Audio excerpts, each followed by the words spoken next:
ಎಲ್ರಿಗೂ ನಮಸ್ಕಾರ.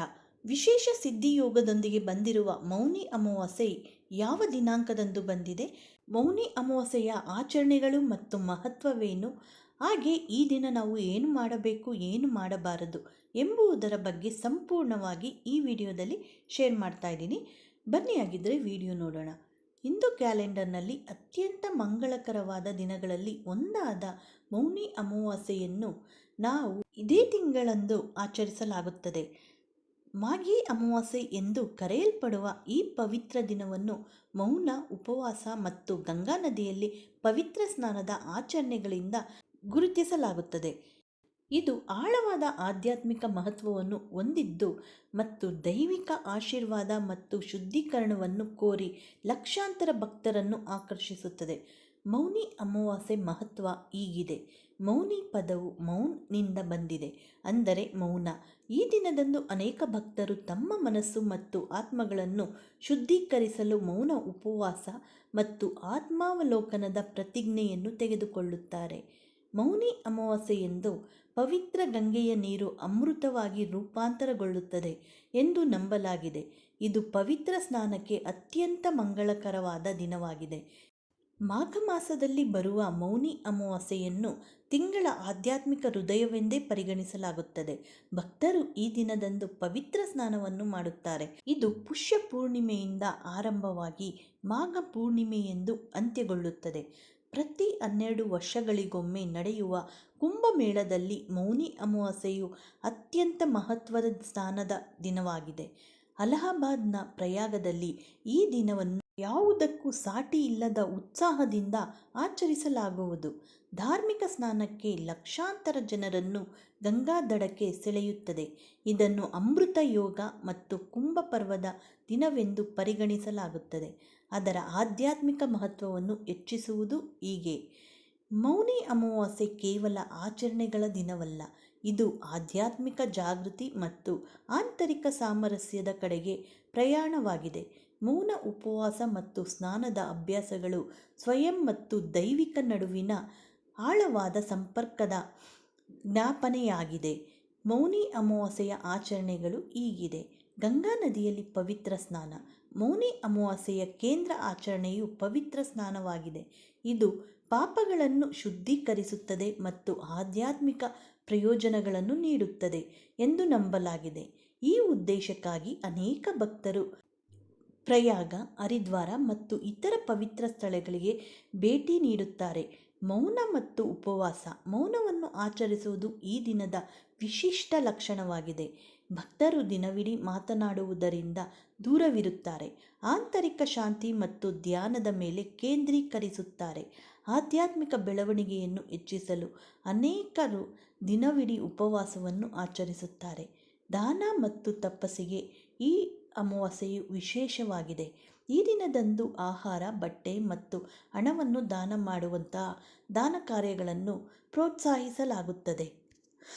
ಈ ಕಾರ್ಯಗಳು ಆಶೀರ್ವಾದವನ್ನು ಹೆಚ್ಚಿಸುತ್ತವೆ ಮತ್ತು ಜೀವನದಲ್ಲಿ ಅಡೆತಡೆಗಳನ್ನು ನಿವಾರಿಸುತ್ತದೆ ಎಂದು ಭಕ್ತರು ನಂಬುತ್ತಾರೆ. ಧ್ಯಾನ ಮತ್ತು ಆರಾಧನೆ ಹೀಗೆ.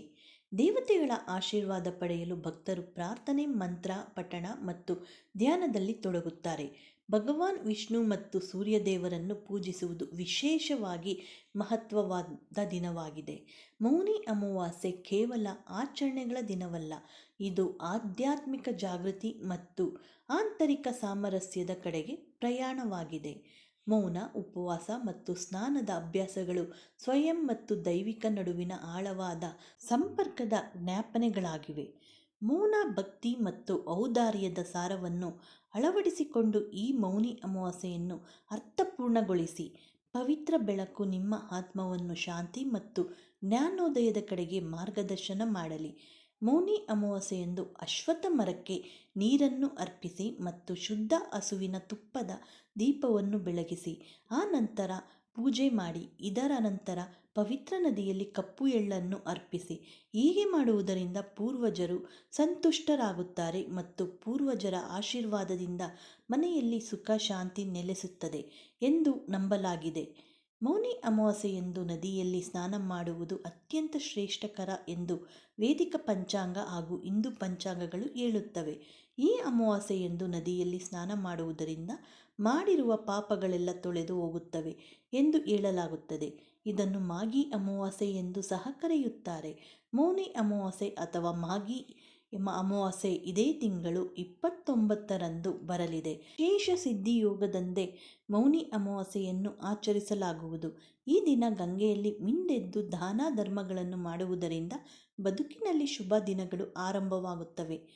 ಇನ್ನು ಮೌನಿ ಅಮಾವಾಸ್ಯೆಯಂದು ಪಿತೃಗಳ ಆತ್ಮಶಾಂತಿಗಾಗಿ ಮತ್ತು ಮೋಕ್ಷಕ್ಕಾಗಿ ಶ್ರಾದ್ದ, ತರ್ಪಣ ಮತ್ತು ಪಿಂಡದಾನವನ್ನು ಕೂಡ ಮಾಡಬಹುದು.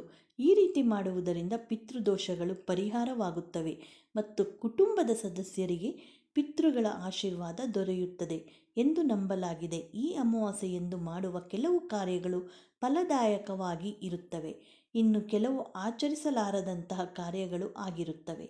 ಮೌನಿ ಅಮಾವಾಸ್ಯೆಯಂದು ನಾವು ಏನು ಮಾಡಬೇಕು ಎಂದು ನೋಡುವುದಾದರೆ, ಮುಂಜಾನೆ ಬೇಗ ಎದ್ದು ಬ್ರಾಹ್ಮಿ ಮುಹೂರ್ತದಲ್ಲಿ ಪವಿತ್ರ ಗಂಗಾ ನದಿಯಲ್ಲಿ ಸ್ನಾನ ಮಾಡಬೇಕು ಅಥವಾ ನದಿ ತೀರದಲ್ಲಿ ಇರುವ ದೇವಾಲಯಗಳಿಗೂ ನೀವು ಭೇಟಿ ನೀಡಬಹುದು.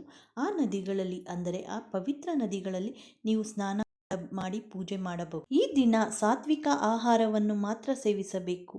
ಮೌನಿ ಅಮಾವಾಸ್ಯೆಯ ದಿನ ಜಗತ್ಪಾಲಕ ಶ್ರೀ ವಿಷ್ಣು, ಲಕ್ಷ್ಮೀ ಮಾತೆ, ತುಳಸಿ ಗಿಡ ಹಾಗೂ ಗಂಗೆಯನ್ನು ಪೂಜೆಯನ್ನು ಮಾಡಬೇಕು. ಈ ಅಮಾವಾಸ್ಯೆಯಂದು ಮೌನ ವ್ರತ ಇಲ್ಲವೇ ಉಪವಾಸ ಮಾಡುವುದರಿಂದ ಪುಣ್ಯ ಲಭಿಸುತ್ತದೆ ಎಂದು ಹೇಳಲಾಗುತ್ತದೆ. ಮೌನಿ ಅಮಾವಾಸ್ಯೆಯ ದಿನ ಏನು ಮಾಡಬಾರದು ಎಂದು ನೋಡುವುದಾದರೆ, ಈ ದಿನ ಉಗುರು, ಗಡ್ಡ ಹಾಗೂ ಕೂದಲನ್ನು ಕತ್ತರಿಸಬಾರದು. ಈ ಅಮಾವಾಸ್ಯೆಯಂದು ಮದುವೆ, ಮುಂಜಿ, ನಿಶ್ಚಿತಾರ್ಥ, ಗೃಹಪ್ರವೇಶ, ಮಂಗಳ ಕಾರ್ಯಗಳನ್ನು ಇಟ್ಟುಕೊಳ್ಳಬಾರದು. ಮೌನಿ ಅಮಾವಾಸ್ಯೆಯಂದು ಮಾಂಸಾಹಾರ, ಮದ್ಯ ಸೇರಿದಂತೆ ತಾಮಸಿಕ ಆಹಾರವನ್ನು ಸೇವನೆ ಮಾಡಬಾರದು. ಈ ದಿನ ಯಾರೊಂದಿಗೂ ವಾದ ವಿವಾದಕ್ಕೆ ಇಳಿಯಬಾರದು. ಮೌನಿ ಅಮಾವಾಸ್ಯೆಯ ದಿನ ತುಳಸಿ ಗಿಡಕ್ಕೆ ನೀರು ಹಾಕುವುದನ್ನು ನಿಷಿದ್ಧ ಎಂದು ಹೇಳಲಾಗುತ್ತದೆ. ಈ ಮಾಹಿತಿ ಏನಾದರೂ ನಿಮಗೆ ಉಪಯುಕ್ತವಾದರೆ ಲೈಕ್ ಮಾಡಿ, ಹಾಗೆ ಎಲ್ಲರಿಗೂ ಶೇರ್ ಮಾಡಿ. ಮತ್ತಷ್ಟು ವಿಡಿಯೋಗಳಿಗೆ ನಮ್ಮ ಚಾನಲನ್ನು ಸಬ್ಸ್ಕ್ರೈಬ್ ಮಾಡಿಕೊಳ್ಳಿ. ಮತ್ತೆ ಸಿಗೋಣ ಇನ್ನೊಂದು ವಿಡಿಯೋದೊಂದಿಗೆ. ಎಲ್ಲರಿಗೂ ಧನ್ಯವಾದಗಳು. Thank you for watching.